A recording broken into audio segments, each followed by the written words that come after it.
Hello everyone, welcome to Nightmare Echo. I know most of you use this video to sleep, so relax and drift off, but before you drift off I would like you to comment where you are watching from. It was a cold, rainy night in London. The streets were slick with water. Traffic lights glowed faintly against the mist, and the sound of footsteps echoed along empty sidewalks. Somewhere in that silence, a phone rang. A neighbor had made a call, just a feeling that something wasn't right. Within minutes, flashing blue lights broke the stillness. Officers approached a quiet home. The curtains were drawn. The door was locked. But through the windows, there was nothing. No movement. No sound. No signs of life. The police forced their way inside. What they found wouldn't just shake the neighborhood, it would leave investigators struggling to piece together the truth for months. A home that had once been filled with laughter and warmth was now, still. Cold. Unforgiving. These are the stories that stay with you, not because of how they ended, but because of how quietly they began. Stories of people who smiled in photos, who texted loved ones goodnight, who never thought the worst could happen. Stories that begin in ordinary places, a family kitchen, a child's bedroom, a stretch of woods just outside town. Tonight, you'll hear 5 of those stories. Let the rain carry you through them. Let it settle around you, soft, steady, constant, like the silence that follows when the unthinkable has already happened. Put on your headphones. Listen closely. These aren't just names in a headline. These were real people. With birthdays. Favorite songs. Weekend plans that were never kept. Victims whose stories were almost lost in the noise. But tonight, you'll hear every detail. From a peaceful home in Luton where a teenage boy's life was taken in the dark. To a mother and her children, gone without warning, the house now quiet, too quiet. A man found barely breathing in a London alleyway. Another murdered in his own home, by someone he once trusted without question. And a toddler. Buried in a shallow grave. No one reported him missing. Each of these cases reveals something about what can happen behind closed doors. In the spaces we feel safest. Among the people we think we know. Tonight, we begin. Story 1. 16-year-old Kyle Prosper was the kind of boy everyone noticed when he walked into a room. He had an easy smile, the kind that could shift the energy of a space without him even trying. He loved music, old-school hip-hop mostly, and he had recently saved up for a second-hand bike that he rode everywhere, even when he didn't need to. There was a lightness to him, a curiosity that hadn't yet been worn down by the world. September 2024 was supposed to be the start of something new. Kyle had just begun year 12. He had plans, small ones at first. Maybe join a music group. Maybe record something with his friend James, who'd just gotten some studio gear off Facebook Marketplace. Nothing big. Just enough to keep going, to keep dreaming. He lived in a quiet corner of Luton. The kind of neighborhood where people still nodded at each other on the street. Families had lived there for years. People knew each other by name. The Prosper house sat on a modest street, semi-detached, with a small garden in the back. On the surface, everything seemed still. Normal. But that word, normal, can be deceptive. Because on one late September evening, the lights inside the Prosper home went out earlier than usual. No noise. No music. No bike left by the door. And the next morning, the street was lined with police cars. There had been a call. A family member. Concerned. They hadn't heard from anyone in the house in over 24 hours. No messages. No replies. No sign of life. When officers arrived, there was no forced entry. No visible damage. Everything appeared untouched. Until they stepped inside. What happened in that house over those final hours would shake a community. And as details began to surface, slowly, quietly, it became clear that the silence outside had masked something no one was prepared to confront. Something had happened to Kyle. And it hadn't come from the outside. It had come from somewhere much closer. Much closer than anyone wanted to believe. It was a Thursday. There was nothing unusual about it. Kyle had woken up a little late, as he often did, and rushed through breakfast, a bowl of cereal, eaten half standing at the kitchen counter. He'd thrown on his school jumper, grabbed his headphones, and texted his friend that he was running behind. Again. He caught the bus just in time. CCTV footage later confirmed it, Kyle stepping on at 8:12 a.m., earbuds in, nodding to the driver as he passed. At school, teachers said he seemed distracted, but not in a way that caused concern. He handed in his assignment late. Laughed in the hallway between classes. Complained about lunch. And when the final bell rang, he walked home, taking the long way, cutting through the field behind the shops like he always did. The last sighting of him was at 4:27 p.m., passing by a neighbor's house. He waved. They waved back. Nothing seemed wrong. Back at home, the windows stayed closed.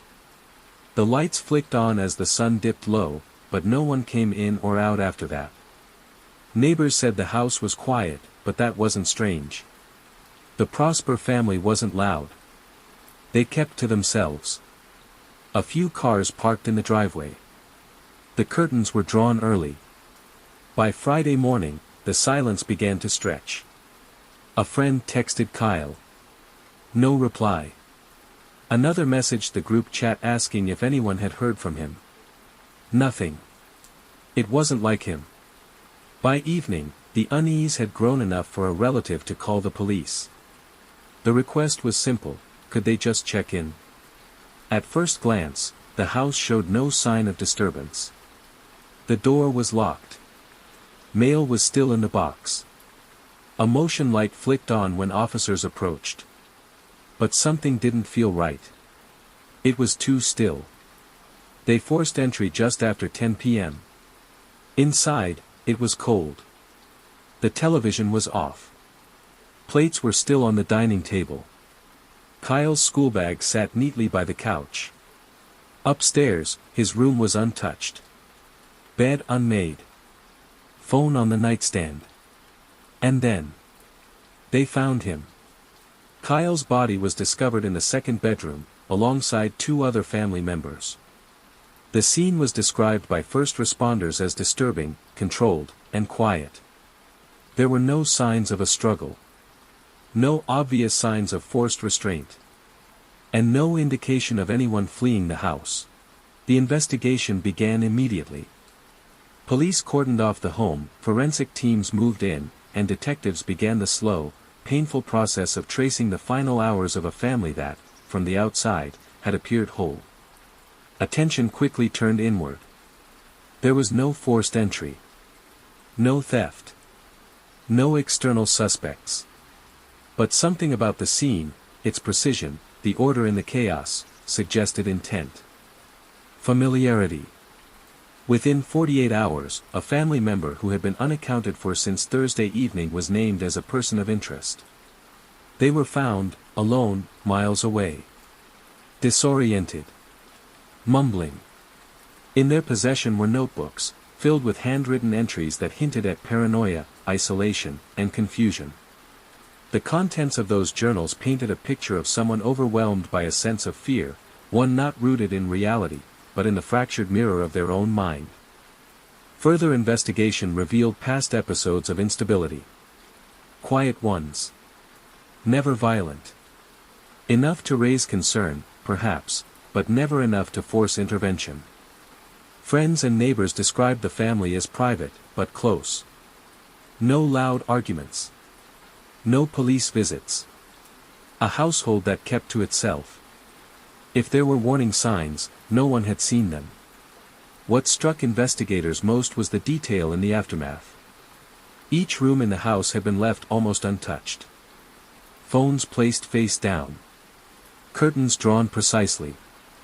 A cup in the sink, still half full. Kyle's bedroom held small things, things that didn't scream for attention but meant everything to the people who knew him. A pair of shoes he wore nearly every day. A sketch he'd made months earlier of a city skyline, tacked to the wall. A notebook filled with song lyrics, unfinished. At school, teachers gathered students to tell them what had happened. There was confusion. Disbelief. No one knew how to process it. Kyle's best friend later shared a voice memo Kyle had sent just days before. He was laughing, talking about a trip they were planning. "I'm gonna be out of here one day," he said. "Like properly out. You'll see." He had wanted to study music. Maybe even go abroad. He talked about college, but not with pressure, more like a dream just beginning to take shape. That voice memo is now the last thing his friends have. The house in Luton has since been cleared out. The windows are boarded. The garden overgrown. People still pass by, quietly. No one talks about what happened out loud. But every so often, someone leaves a candle near the gate. A small one. Just enough light to push back the dark for a little while. The days that followed were slow, methodical, heavy with questions. Detectives worked in shifts, combing through the smallest details. Kyle's phone was unlocked first. What they found wasn't dramatic. No final texts. No signs of panic. Just a typical thread of conversation, plans for Saturday, a funny meme, a message left unread. There were search histories. Weather updates. A music playlist he'd been editing for the weekend. He'd named it Friday Vibes, nothing in his digital world suggested fear or confusion. It was all ordinary. Fragments of a life interrupted. Investigators then turned their attention to the journals recovered from the family member now in custody. Each entry was neatly dated. The handwriting, consistent but pressured, filled pages with thoughts that circled back on themselves, unfinished sentences, ideas repeated over and over. Phrases like, "they're watching," and "I must protect them," showed up again and again. The mind on those pages was not one at peace.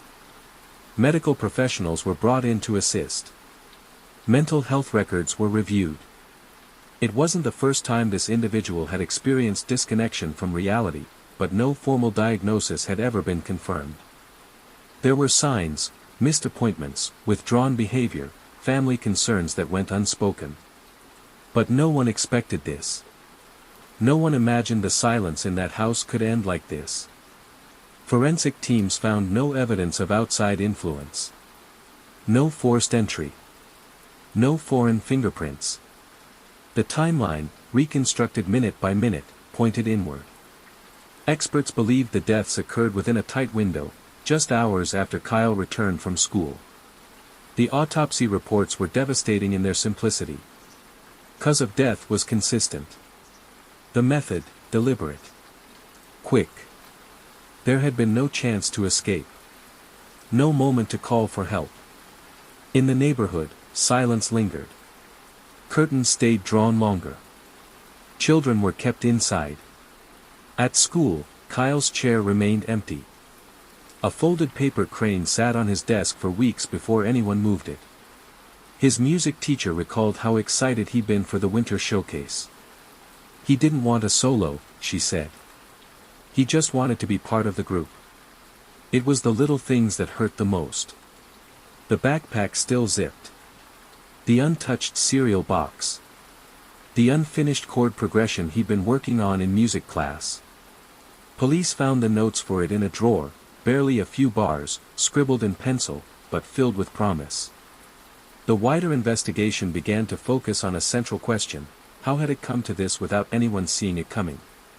The family, it turned out, had kept things close. They hadn't reached out. They hadn't asked for help. Behind their walls, things had been unraveling, quietly, methodically. Authorities later confirmed that no charges would be pursued in the traditional sense. The individual responsible was declared unfit to stand trial. They were placed under psychiatric supervision indefinitely. It left the community with no sense of resolution. No courtroom moment. No official sentencing. Just unanswered questions, and the hollow ache of something that cannot be undone. Kyle's friends created a small mural in his memory, just spray paint on the side of an abandoned shop near the bus stop. His name in bright colors, surrounded by lyrics he once sang under his breath on the walk home. People still pass by. Some slow down. Some don't.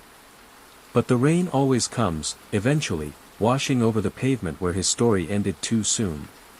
But one question remains. Did anyone see this coming? All the journals. The missed appointments. The quiet withdrawal. All of it pointed backward, into a pattern. But patterns don't always speak until it's too late. And then. One final discovery. While reviewing digital backups retrieved from an old hard drive in the home, one that hadn't been used in months, investigators found a hidden folder. No label. No timestamps. Just a collection of typed pages, short, disconnected thoughts that didn't match the handwriting in the notebooks. But there was one document. Titled only with a single letter. And what they read inside it, changed everything. Story 2. A mother. 2 children. A home that should have been safe. Instead, police walked into a massacre.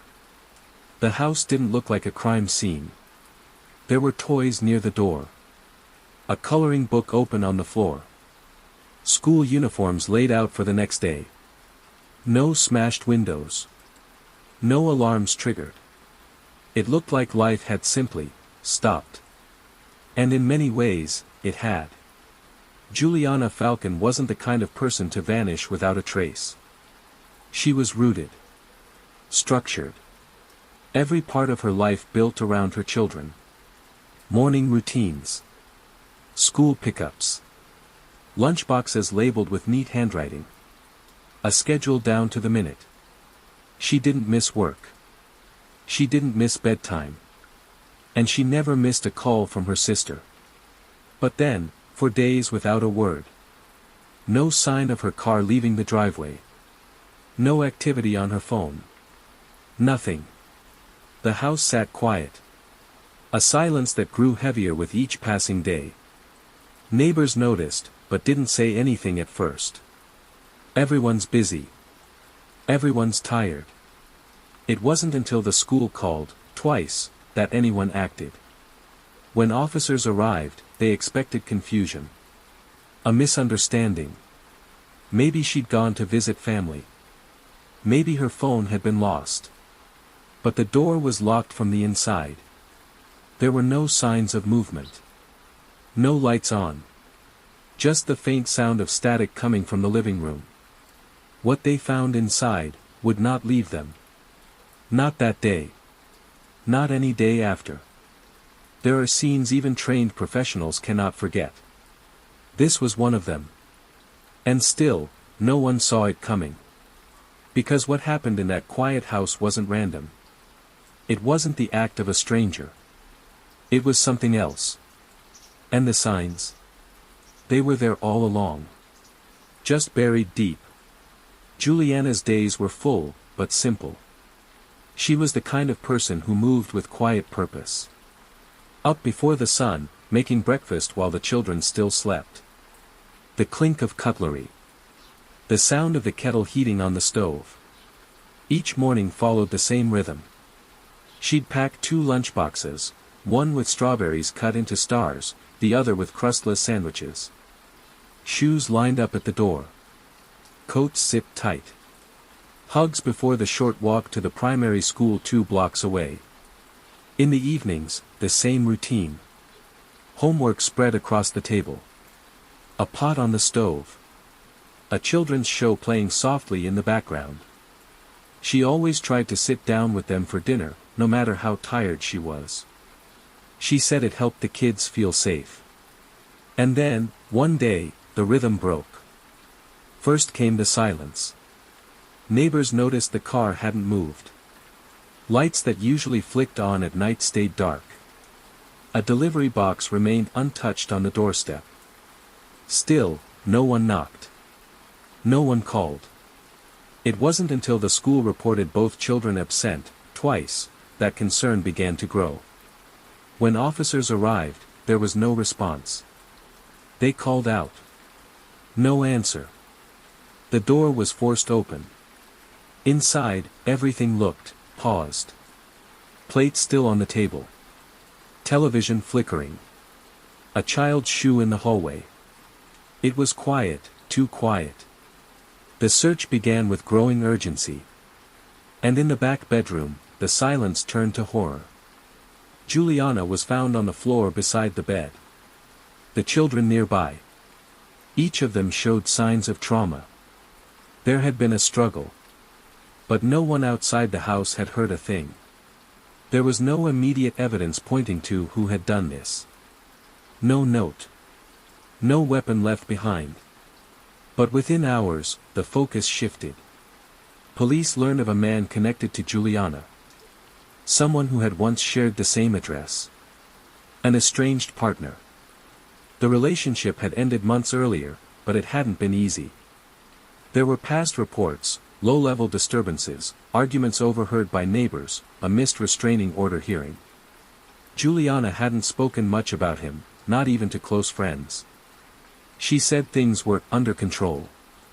That he was leaving them alone. But investigators uncovered something chilling.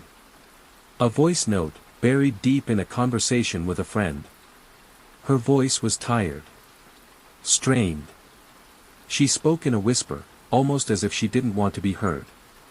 I don't feel safe anymore, she said. Then a pause. A long one.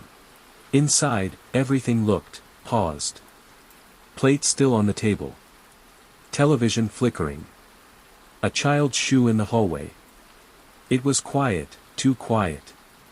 The search began with growing urgency. And in the back bedroom, the silence turned to horror. Juliana was found on the floor beside the bed. The children nearby. Each of them showed signs of trauma. There had been a struggle. But no one outside the house had heard a thing. There was no immediate evidence pointing to who had done this. No note. No weapon left behind. Boohee watches the house sometimes.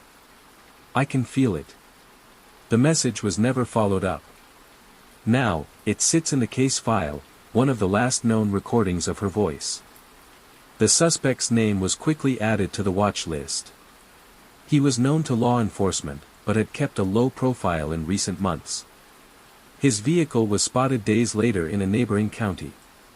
Inside it, police found clothing, a prepaid phone, and handwritten directions to an address that had no connection to him. He was taken into custody without resistance. His first words. I didn't think they'd find me so fast. No confession. No emotion. Just a flat statement, as if he'd been expecting it all along. What followed was weeks of interviews, court delays, and forensic analysis. But nothing changed the core of it. 3 lives, ended in a place meant to protect them. Juliana's sister now cares for what remains, a few saved drawings, a favorite sweater, the soft toy one child wouldn't sleep without. In the corner of her living room, she's placed a small photo of them all together. Within hours, the focus shifted. Police learned of a man connected to Juliana. Someone who had once shared the same address. An estranged partner. The relationship had ended months earlier, but it hadn't been easy. There were past reports, low-level disturbances, arguments overheard by neighbors, a missed restraining order hearing. Juliana hadn't spoken much about him, not even to close friends. She said things were under control. That he was leaving them alone. But investigators uncovered something chilling. A voice note, buried deep in a conversation with a friend. Her voice was tired. Strained. She spoke in a whisper, almost as if she didn't want to be heard. I don't feel safe anymore, she said. Then a pause. A long one. No frame. Just leaning against the wall. A reminder of what they had. And what was taken. Juliana's days were full, but simple. She was the kind of person who moved with quiet purpose. Up before the sun, making breakfast while the children still slept. The clink of cutlery. The sound of the kettle heating on the stove. Each morning followed the same rhythm. She'd pack 2 lunchboxes, one with strawberries cut into stars, the other with crustless sandwiches. Shoes lined up at the door. Coats zipped tight. Hugs before the short walk to the primary school 2 blocks away. In the evenings, the same routine. Homework spread across the table. A pot on the stove. A children's show playing softly in the background. She always tried to sit down with them for dinner, no matter how tired she was. She said it helped the kids feel safe. And then, one day, the rhythm broke. First came the silence. Neighbors noticed the car hadn't moved. Lights that usually flicked on at night stayed dark. A delivery box remained untouched on the doorstep. Still, no one knocked. No one called. It wasn't until the school reported both children absent, twice, that concern began to grow. When officers arrived, there was no response. They called out. No answer. The door was forced open. Inside, everything looked, paused. Plates still on the table. Television flickering. A child's shoe in the hallway. It was quiet, too quiet. The search began with growing urgency. And in the back bedroom, the silence turned to horror. Juliana was found on the floor beside the bed. The children nearby. Each of them showed signs of trauma. There had been a struggle. But no one outside the house had heard a thing. There was no immediate evidence pointing to who had done this. No note. No weapon left behind. But within hours, the focus shifted. Police learned of a man connected to Juliana. Someone who had once shared the same address. An estranged partner. The relationship had ended months earlier, but it hadn't been easy. There were past reports, low-level disturbances, arguments overheard by neighbors, a missed restraining order hearing. Juliana hadn't spoken much about him, not even to close friends. She said things were under control. That he was leaving them alone. But investigators uncovered something chilling. A voice note, buried deep in a conversation with a friend. Her voice was tired. Strained. She spoke in a whisper, almost as if she didn't want to be heard. I don't feel safe anymore, she said. Then a pause. A long one. He watches the house sometimes. I can feel it. The message was never followed up. Now, it sits in the case file, one of the last known recordings of her voice. The suspect's name was quickly added to the watch list. He was known to law enforcement, but had kept a low profile in recent months. His vehicle was spotted days later in a neighboring county. Inside it, police found clothing, a prepaid phone, and handwritten directions to an address that had no connection to him. He was taken into custody without resistance. His first words. I didn't think they'd find me so fast. No confession. No emotion. Just a flat statement, as if he'd been expecting it all along. What followed was weeks of interviews, court delays, and forensic analysis. But nothing changed the core of it. 3 lives, ended in a place meant to protect them. Juliana's sister now cares for what remains, a few saved drawings, a favorite sweater, the soft toy one child wouldn't sleep without. In the corner of her living room, she's placed a small photo of them all together. No frame. Just leaning against the wall. A reminder of what they had. And what was taken. The days after the discovery were chaotic. The investigation widened. And the list of questions grew longer than the answers anyone could give. At first, all eyes turned to her former partner. But when officers arrived at the address tied to his name, he was already gone. The home was empty. A mattress on the floor. No phone. No wallet. Not even a toothbrush left behind. Just silence. And while police searched for him, someone else was brought in. Another man. A neighbor. His story didn't match up. His timeline had gaps. He had scratches on his arm. And he had keys that looked like they belonged to Juliana's front door. He was arrested. Questioned for hours. But in the end, he was released. The scratches were from yard work. The keys had been copied months earlier when he helped Juliana with groceries and had never returned. He wasn't the one. And the real suspect was still missing. Inside the investigation room, detectives pieced together fragments. Statements. Bank records. Phone pings. Surveillance footage of someone pacing outside a petrol station, hood up, head down. But nothing tied it all together. Until they went back to the house. One last sweep. One more room. In a drawer in the children's bedroom, beneath a stack of storybooks, investigators found a small piece of paper. A child's drawing. Crayon lines. Bold shapes. No words, just two smiling figures, one large, one small. At the bottom, in awkward letters still shaky from learning, 3 words had been written.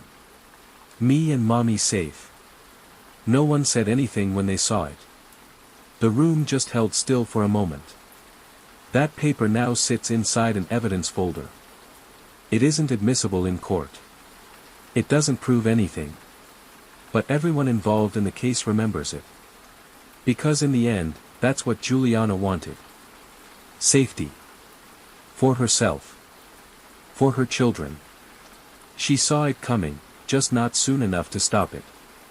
And when they finally tracked down the man they'd been looking for, nearly 3 weeks later, he didn't ask why they were there. He only said one thing. You shouldn't have looked in the drawer. The system failed her.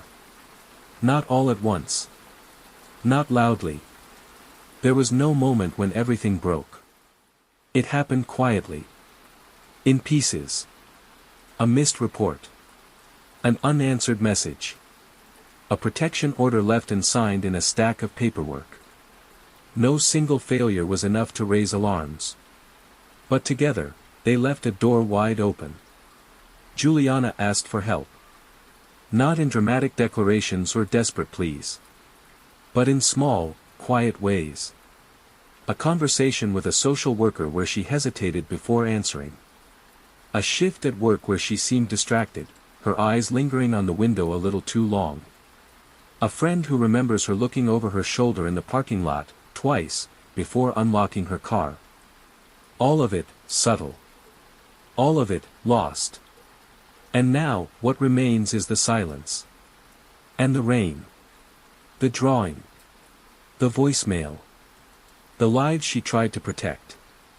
They echo louder now than anything she ever said aloud. She deserved more than fear. Her children deserved more than remembrance. But in the end, there was no one left to speak for them. Only us. Only now. And the next name? It belongs to a man who was walking home. Broad daylight. Just after lunch. He never made it back. Story 3. March 16, 2025. A quiet Saturday in Bromley. The kind of afternoon where the streets hum with the sound of everyday life. Shops open. Traffic slow. A bus hisses to a stop outside a bakery. At 1:12 p.m., Andrew Clark pushes open the door of a small pub just off the high street. The camera above the entrance catches him adjusting his coat. He's alone. No signs of distress. He doesn't look over his shoulder. He takes a left. Walks into the sun. To anyone watching, it looks like the most ordinary of days. A man walking home after lunch. But the clock is ticking. Because in less than 20 minutes, everything will change. At 1:29 p.m., a call comes into emergency services. A man is down. Unresponsive. Bleeding. Location, a narrow stretch of alley tucked between 2 shops, just out of view from the main road. When paramedics arrive, he's barely breathing. His phone is still in his pocket. His wallet untouched. No witnesses. No noise. One moment, he was walking. The next, he was face down on cold pavement. And the question that haunted the first responders was the same one that would haunt the investigation for weeks. Why Andrew? There were no known threats. No debts. No enemies anyone could name. But within the quiet of that alley, something happened. Something fast. And precise. There was no time to call for help. No chance to fight back. Whoever did this, didn't want anything. Except him gone. And the more investigators looked into the minutes leading up to that moment, the more the story unraveled. Because what seemed like a random attack was anything but. He was the kind of man who always showed up early. For work. For his kids. For his Sunday football matches. Andrew Clark, 43. Divorced, but on good terms. He shared custody of 2 children, ages 9 and 12. During the week, he worked accounts for a logistics company. Evenings were often filled with texts to his daughter about her school project or photos from his son's practice. His world was ordinary. But stable. His circle, small. There was no sign, no warning, that anything was about to change. That weekend, he made plans with a friend. Lunch. A pint. Nothing unusual. And at 12:57 p.m., he sent a text, heading out now. You still good for tomorrow? It was the last message he ever sent. What the CCTV later revealed, what no one noticed in real time, was that Andrew wasn't alone when he walked past that bus stop. Someone was behind him. A figure in a dark hoodie, face down, hood tight around the edges. Too far to be obvious. Too close to ignore in hindsight. 6 steps behind. Then 5. Then 4. They followed him for nearly 8 minutes. Past the bakery. Past the newsagent. Until Andrew turned the corner into a narrow pedestrian cut-through. No more cameras after that. Just shadows. And echoes. A single shout, muffled. 2 rapid footsteps. Then nothing. By the time he was found, there was no attacker. No weapon. Just Andrew. And his phone. Cracked. Face down. But still recording. When the tech unit processed the device, they found something unexpected. A voice memo, unintentional. Begun seconds before the moment of impact. It was never meant to be a clue. It may have been started by accident. But it captured something. A name. Or maybe just a sound like one. A whisper. Short. Urgent. And then a second voice. One that doesn't match Andrew's. Calm. Quiet. Just 3 words. You shouldn't have. That fragment became the center of the investigation. Teams enhanced it. Cleaned it. Played it back hundreds of times. Still, no certainty. But the public responded. Flyers. Press conferences. Online threads that dissected every movement on every second of the CCTV. And then, a break. Anonymous. No return number. Just a message left on a tip line voicemail. If you're looking for the man in the hoodie, start with who Andrew coached with. That one sentence turned the entire case around. Because Andrew had mentioned someone in passing, weeks before. Someone he didn't trust. His daughter's birthday was 7 days away. He had already wrapped the gift. A music box, the kind that played real notes, not digital ones. He picked it up from a small shop on the high street. The clerk remembered him asking if they had one that played something gentle, but timeless. Inside, a handwritten note. Just 4 words, you always light up. He'd sent a message the day before. "Can't wait to see your face when you open it." That was the last thing he ever said to her. His daughter didn't know, at first. No one told her until late that night. She kept asking if he was just late, if maybe he'd forgotten his phone again. He did that sometimes. When the doorbell rang, she ran to it, hoping it was him. It wasn't. It was a detective, eyes drawn, holding a small envelope. Inside, her father's final note, and a key to the storage locker where he'd hidden the gift. The music box still plays. She keeps it by her bed. And every night since, she's wound it just once, enough for 5 or 6 slow turns. That's all she needs to remember the sound of his voice. And just when police thought the case had gone cold, a second victim came forward. It didn't happen in London. It was another borough. Different neighborhood. Different name. But the story was the same. A man walking alone. A narrow alley. Footsteps behind him. Then pain. Then blackness. Except this time, he lived. Weeks had passed since Andrew's attack. The case had stalled. Leads faded. The voice memo yielded no matches. And the hoodie, just one of thousands in a city that forgets faces faster than it learns names. But the new victim described something chilling. The voice. 3 words. Spoken in the same rhythm, almost identical tone. "You shouldn't have." He had no idea what it meant. No connection to Andrew. But the phrasing stopped detectives cold. Because no one else knew those words. They had never been released to the public. The voice on Andrew's phone now had an echo. The second man provided a sketch, but it was vague. A jawline. A shadow. A scar near the temple. Still, it was enough. They cross-checked local records. Pulled footage from surrounding streets. Compared transit passes. Then, movement. Someone matching the new sketch was seen loitering near the alley the morning Andrew died. No confrontation. No interaction. Just watching. From a bench. Hands in pockets. Still. Who he was, and why Andrew, would lead police into a case far older than they'd imagined. Because what started as a single attack, was part of something else entirely.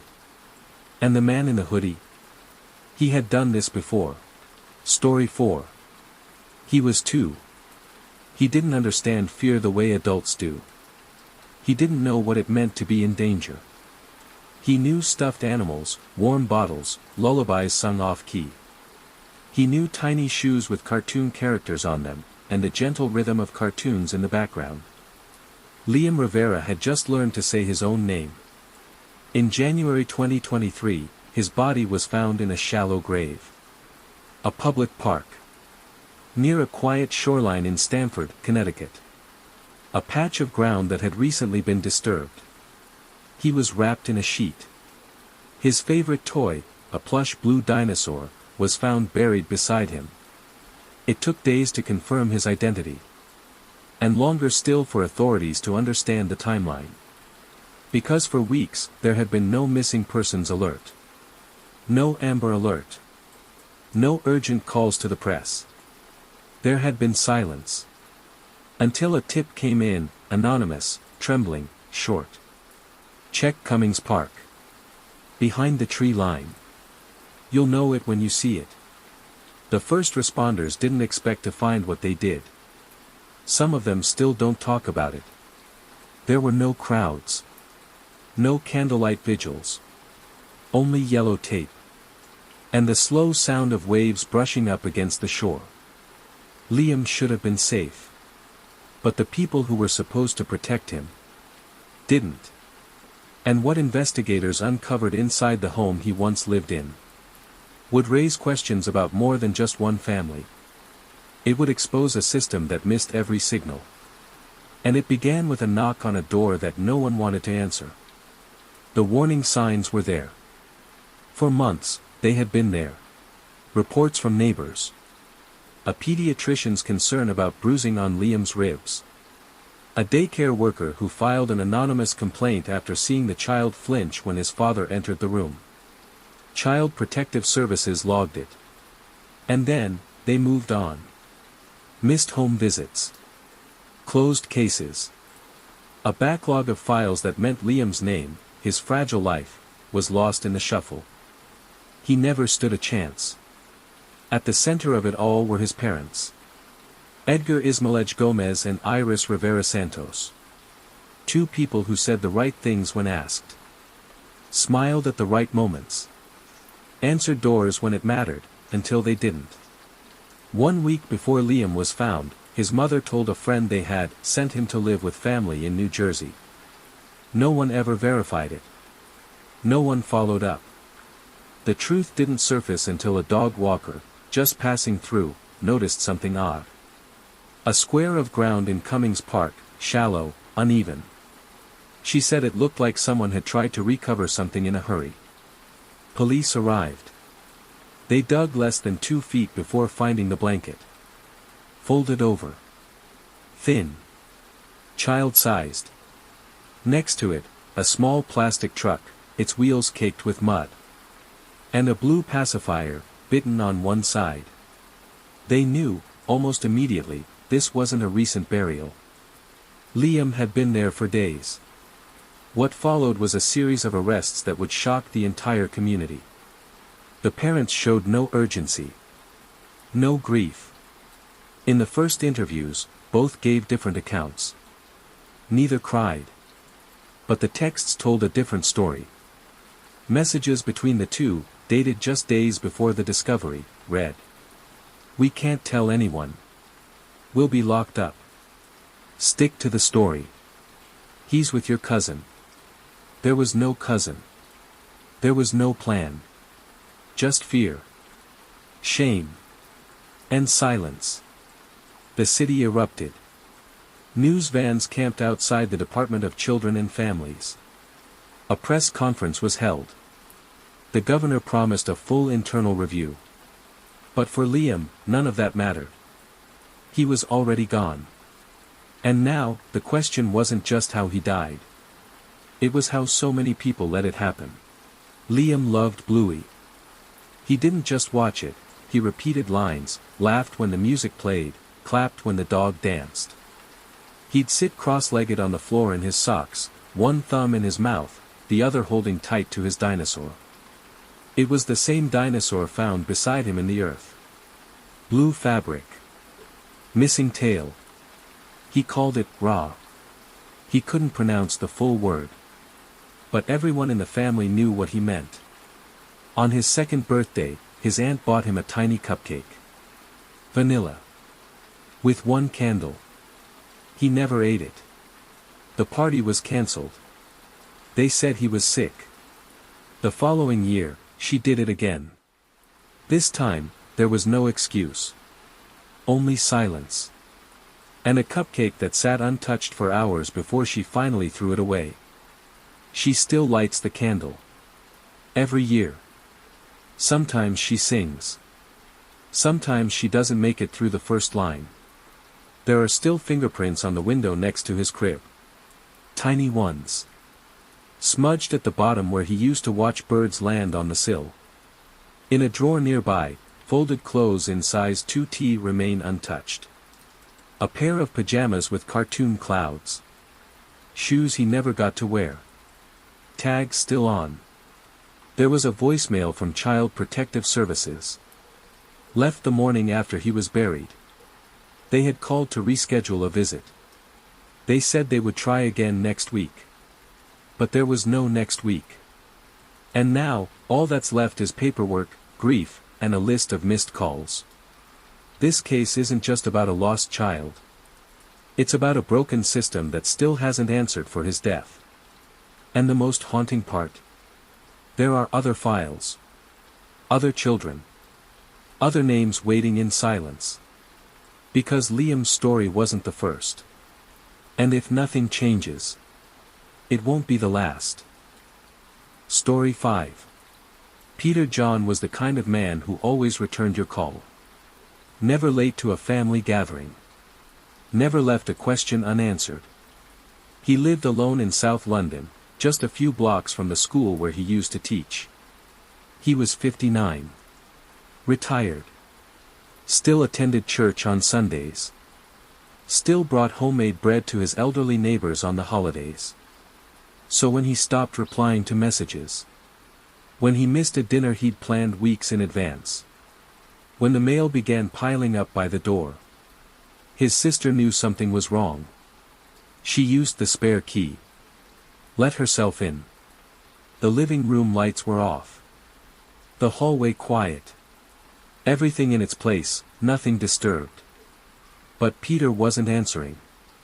She called out once. Twice. Silence. The door to his bedroom was closed.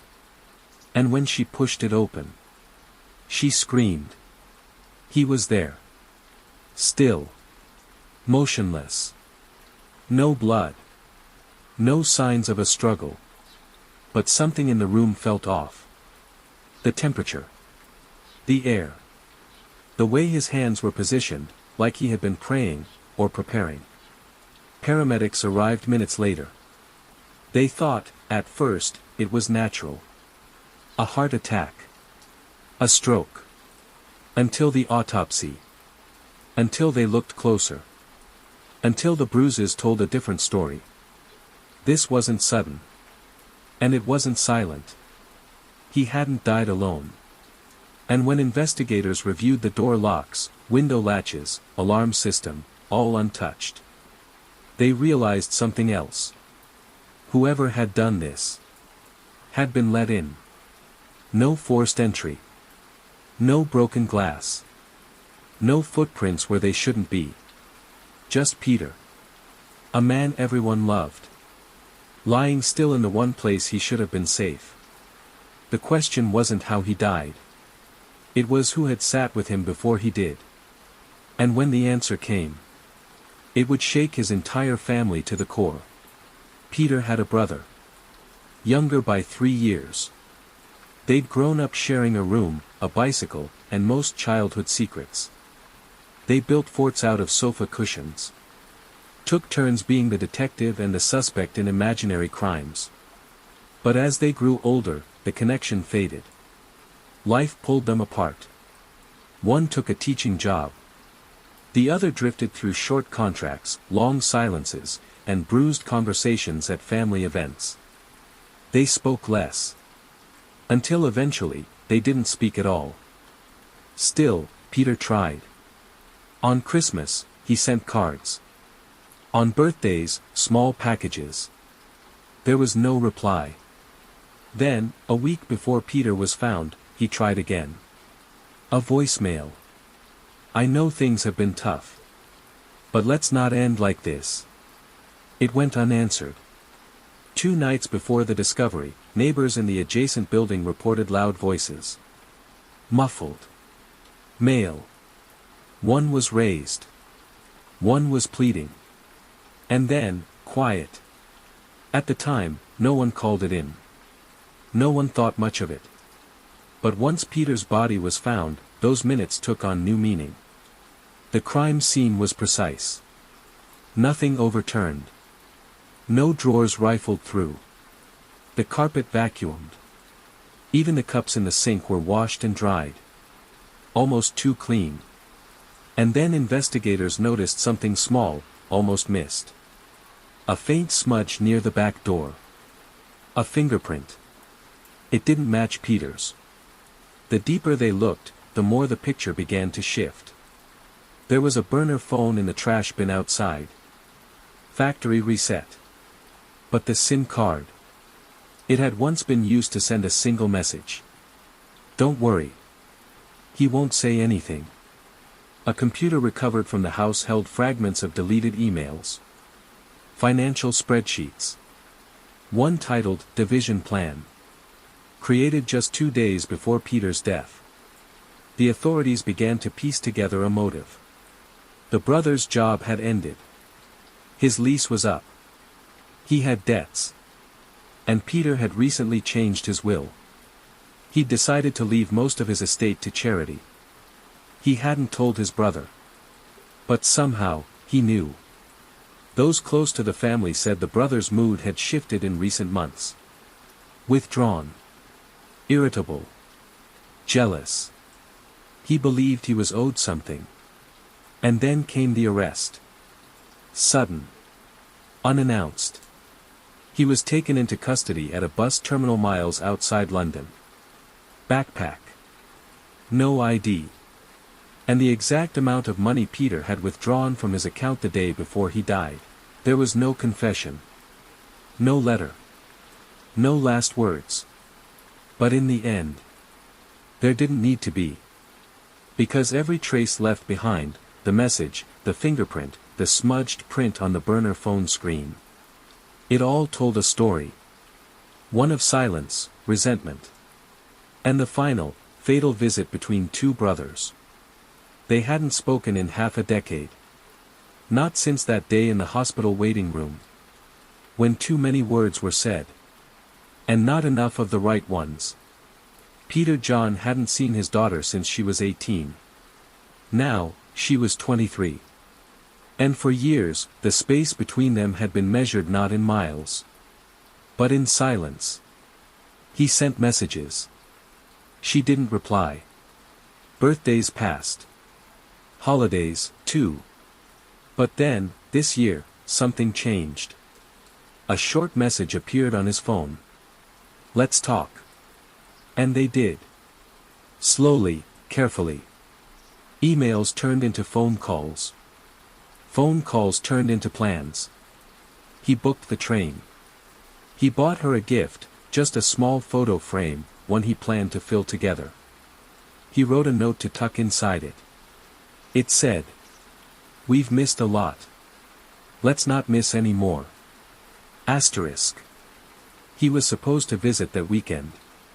Supposed to knock on her door. Supposed to sit across from her at a quiet cafe in Shoreditch and hear about her new job. Instead, she got a phone call from the police. Peter never made it.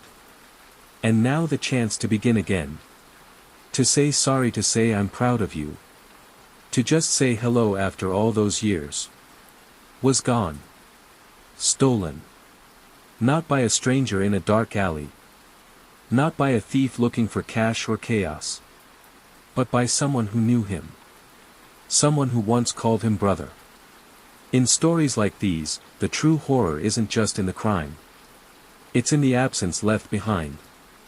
The words unsaid. The futures unraveled. The door never opened. Because sometimes, the ones who break you aren't the people you fear. They're the ones who knew your middle name. The ones who shared your secrets. Your Christmas mornings. Your childhood. They're the ones who once held your hand crossing the street. And later, were the reason you never came home. They weren't names on a screen. They were people. People who laughed at dinner tables. Who made grocery lists. Who had plans for the weekend. And in a moment, everything they were, was taken. Some by a partner they once trusted. Some by a sibling who shared their childhood. Some by a system that promised protection, and failed to deliver. These weren't just crimes.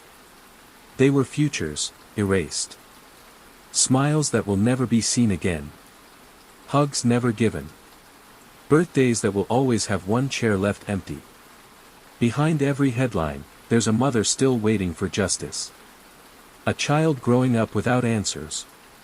A voicemail no one can bring themselves to delete. Which story stayed with you the longest? Was it Kyle's quiet courage? Juliana's last voice note? The tiny dinosaur Liam held at night? Peter's train ticket that was never used? Do you believe justice was done? Or is there still something missing? Let us know in the comments. Because these voices matter. Even now. Especially now. And if this kept you listening. If the stories echoed in the rhythm of the rain. Subscribe. Like the video. And come back. Because there's another case, one that will follow you into your dreams. It's the darkest I've ever told. Until then, stay safe. Look after each other. And listen closely. You never know what you'll hear in the rain.